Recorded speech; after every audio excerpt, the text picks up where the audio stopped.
सुदूर दक्षिण में इतिहास का आरंभ।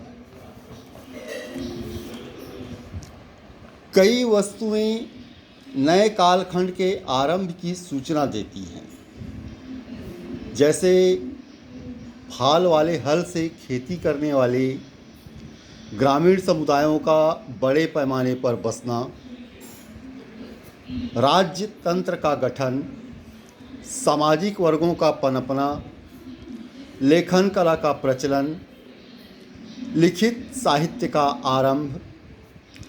इनमें से कोई भी वस्तु भारतीय प्रायद्वीप के नुकेले भाग में, जिसका केंद्र स्थल कावेरी डेल्टा अंचल है, ईसा पूर्व दूसरी सदी तक नहीं पाई जाती है।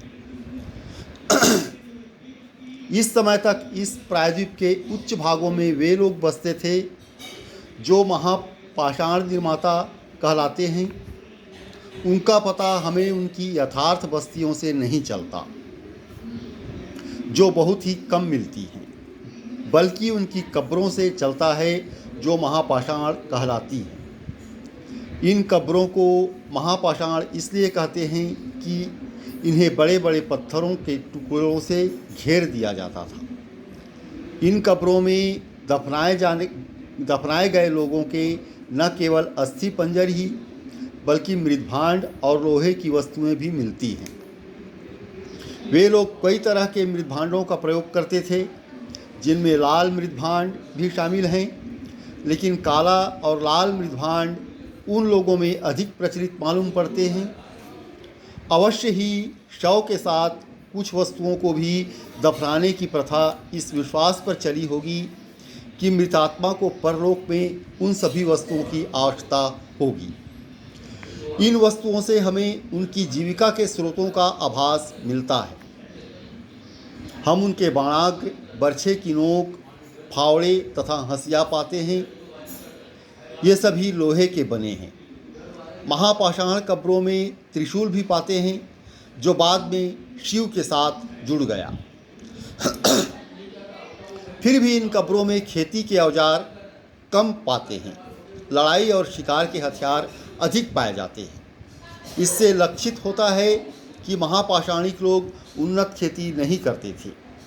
महापाषाणिक लोग प्रायद्वीप के सारे ऊंचे इलाकों में पाए जाते हैं, लेकिन जमाव पूर्वी आंध्र और तमिलनाडु में अधिक प्रतीत होता है। उनका आरंभ लगभग 1000 ईसा पूर्व से माना जा सकता है, लेकिन कई मामलों में महापाषाण अवस्था ईसा पूर्व 5वीं सदी से लेकर ईसा पूर्व 1ली सदी तक कायम रही मालूम पड़ती है। कुछ मामलों में तो यह अवस्था ईसा सन की आरंभिक सदियों तक टिकी सी लगती है। अशोक के अभिलेखों में उल्लिखित चोल, पांड्य और केरल पुत्र अर्थात चेर शायद भौतिक संस्कृति की उत्तर महापाषाणिक अवस्था के लोग थे। तमिलनाडु के दक्षिणी जिलों में रहने वाले महापाषाणिक लोगों में कुछ अजीब लक्षण पाए जाते हैं। वे मृतकों के अस्थि पंजर को लाल कलश में डालकर गड्ढों में दफनाते थे। कई मामलों में ये अस्थि पंजर पत्थरों से घिरे नहीं थे और दफन की वस्तुएं अधिक नहीं थी।